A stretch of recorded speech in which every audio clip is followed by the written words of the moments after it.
Jadi malam dia mengingatkan kepadaku untuk diingatkan. Hah? Aku lihat mereka belum ada. Si Boru Lopian maksudku belum ada sama kalian. Mat Sawang, aku tahu kau ini orang yang baik. Tapi saat ini Boru Lopian sedang bersama Paribani.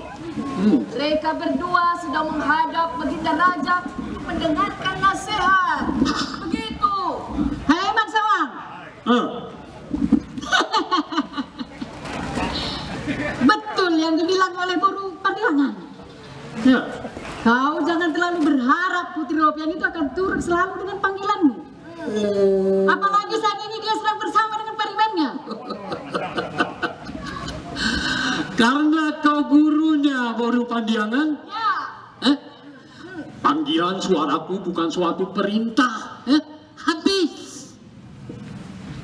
Aku sangat menghargai putra-putri Baginda Raja. Ya, harus itu.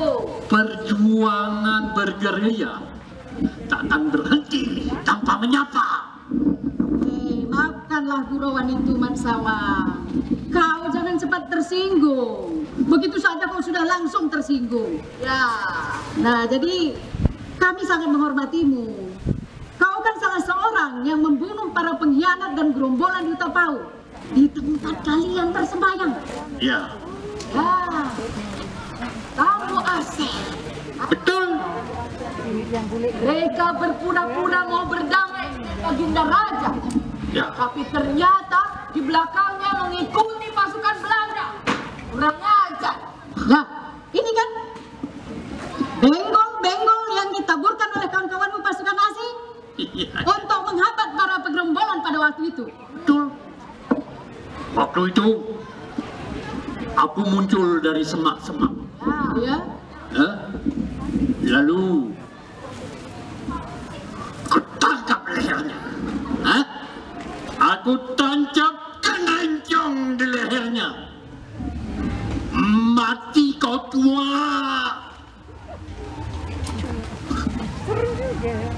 Begitu si pengkhianat itu berlari, aku cabut kembali rencong itu. Dan aku berlari mengikuti mereka, si penunjuk jalan itu.